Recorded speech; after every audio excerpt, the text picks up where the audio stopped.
Kumusta ang lagay ng puso mo? Okay naman po, Tito Boy. Tinatanong ka ni Tito Boy. Okay naman Triple po. bypass na. Alam mo, but you're very private about it, no? Hindi po, Tito Boy, wala lang po sa Google. Hindi, Nagtrabaho po ako sa Pinatanggal Google. niya. Pinatanggal niya. Pinaburan na sa NBI. Pinapura niya lahat. Hindi. Then, Tito, I have kumbaga, a partner. We're together for 13 years. Wow. She's wonderful. Malapit na sila She yung kasal is- ko yung boy. Alam mo, yun ang dream ko. Magkaanak na to. Congratulations. 13 years. Di ba? It's not easy. Magkaka-boy 3 na po soon. Boy free na. Sana Pasok, boy free. pasok dito. Boy free. Pero Vandolph, you've been together with Jennifer like over, what, 20 years? We were married at 2007, so Magto 20 years. magti 20 years na. So, Kumusta yung journey na yan? well, of course, Kuya Boy, having, may mag-asawa, roller coaster, pero ang namamayani yung pagmamahalan eh. At respeto sa bawat isa. Ang maganda, mas natututunan ko siyang mahalin sa araw-araw, di ba? Ganda. Nakaka-proud. And that's a choice. Nakaka-proud Di ba? sila. You choose to love her every day. Every day. And I choose to love her more. Tama. Every ganda. day. Pakaswerte mo. Kasi po, Kuya Boy, siyempre, pag may nagawa akong pagkakamali, tapos nakikita ko siyang ganun, parang ayoko papagdaanan niya ulit yun, o umiyak siya ulit, o magalit siya ulit. So, iibahin mo, di ba? Kasi ang lahat tayo mga lalaki, tandaan nyo, hindi tayo mabubuhay kung wala yung mga mahal natin sa buhay.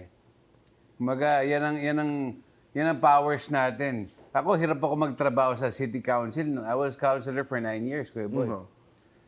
Pag medyo mayroon kami diskusyon ng gabi, sa umaga, papasok ako sa City Hall, sa session, or any work, kahit ikot ako sa constituents.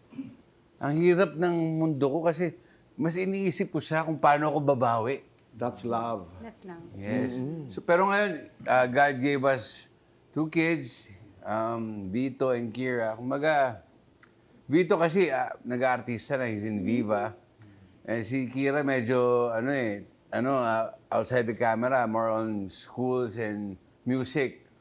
So, ang sarap lang magkaroon ng stable kasi alam mo yung, as a father, gusto mong magtrabaho more for your family.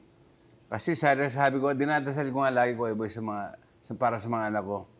I want to give my kids a better life than I have. Di ba? That makes a lot of sense. Yeah. Totoo yun. Pangarap ng bawat Yes, totoo pamilya, ng bawat magulang actually para sa kanilang mga anak. Yes. Habang pinakikinggan mo si Vandolph, ano ang Nagdudugo ang puso niya. anong iniisip mo? Napakaganda. Kasi yung ang Takot take away lang ko to sa kanya. asawa talaga. Hindi, pero ang take away ko doon. Respeto yun, Brad. Hindi, Respeto alam mo, ang yun. pagmamahal kasi should always be bigger than the problems. Yes. Di ba? And that's a decision you make every day. Yes, yes. But 13 years, boy, too, is not easy. Yeah. Oh, Di ba? Is not easy. So, I told him that too. I don't know. 13 years Tito Boy. Sobrang, tama. ang galing kasi inaalaw namin yung growth. At ayaw lang namin ipaalam sa lahat. Okay. Again, that's a decision you make. Di ba? And people should And you know, Respect that, they both have wonderful partners talaga. galing. Oo, as the ate, ang dami kong hinindian. Dami ko inayawan sa talaga? dalawa. Oo. Talagang humihindi ka Gusto pag ayaw mo mo. malaman Pero sandali, ang ate muna. Kumusta ang lagay ng iyong puso? Ikaw muna. Ayan na. Ayan na. Gusto mo malaman yung mga hinindihan ko? Marami ka rin hinindihan. Kami lang. Ha? Sino hinindian? So, kumusta ang lagay ng puso mo, Clau Clau? Masaya. Masaya. Ako yung ba, exit lang kami. Gusto ko yun. Clau, kahit kapiranggot lamang, masaya. Masaya na ako mag-isa, promise. Talaga? Ayoko na, hindi na ako uulit. Totoo yan. Hindi totoo yan.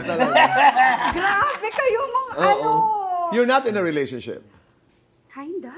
Wala. Hindi, wala. Wala. Joke lang, joke Lumabas lang ang lang. pagiging kapatid. Hindi, wala. Ayaw nila, ayaw. Yeah. Meron kasi silang mga choices para sa akin. Ako, So, enjoy the journey. Enjoy. Enjoy better, life. boy. You deserve the best.